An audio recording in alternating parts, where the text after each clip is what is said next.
लेकिन प्रशांत जी, एक बहुत इंपॉर्टेंट बात मैं आपसे पूछना चाहूंगा कि जिस वक्त ये अमेंडमेंट्स हो रहे थे, खाली इतना ही नहीं, फॉरेन फंडिंग जो पॉलिटिकल पार्टीज को मिलती है उसके बारे में भी इस सरकार ने अमेंड कर दिया कि 1976 रेट्रोस्पेक्टिव इफेक्ट से जो राजनीतिक पार्टियों को विदेशी चंदा मिलता है उसकी ऑडिटिंग नहीं होगी, उसके बारे में भी आप लोगों को नहीं बताएंगे। और उसमें सारी पार्टियां शामिल हो गई, उस अमेंडमेंट को सबने स्वीकार कर लिया।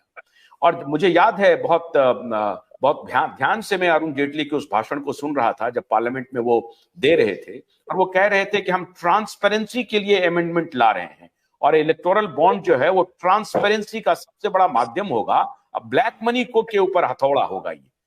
ये तो हुआ कि ब्रॉड डे लाइट में आप बिना बंदूक दिखाए, बिना कुछ किए हुए पूरा सब मिलके लूट रहे थे। ये और बात है कि दूसरी पार्टी जो अपोजिशन में है उसको कम शेयर मिला, तो उस पर दलील ये दी गई कि जब दूसरी पार्टी जो अभी अपोजिशन में है जब सत्ता में आ जाएगी तो उनको ज्यादा शेयर मिलेगा, क्योंकि कॉर्पोरेट इसी तरीके से कहता।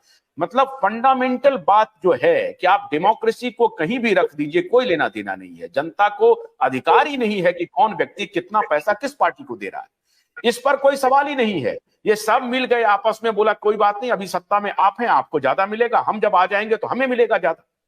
तो क्या इस पर जो ऑब्जर्वेशन है माननीय अदालत का कि ये जो लूट चल रहा है, तो अब जो लूटा हुआ पैसा है, अभी प्रधानमंत्री कहते हैं जो लूटा है उसको लौटाना पड़ेगा, तो ये जो पॉलिटिकल पार्टियों ने लूटा और खास करके बीजेपी ने लूटा, सरकार ने लूटा, ये पैसा लौटाएगी सरकार?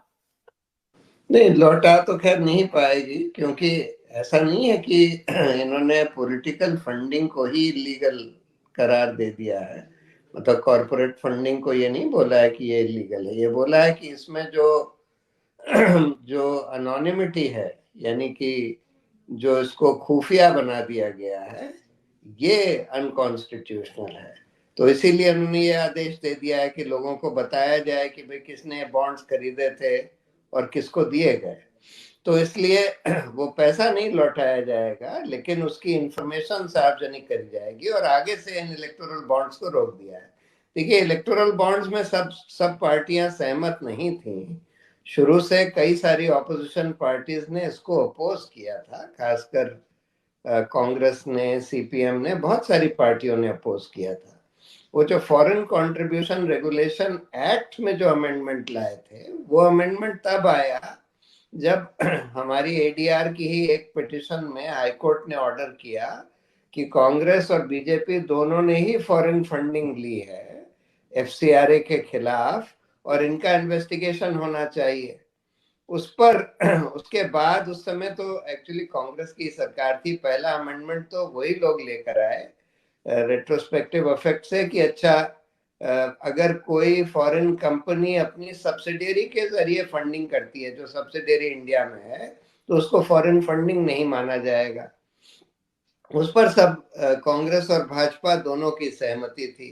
बाद में भाजपा ने उसको और एक नया एफसीआरए का एक्ट बना दिया, उसमें भी यही लिया है।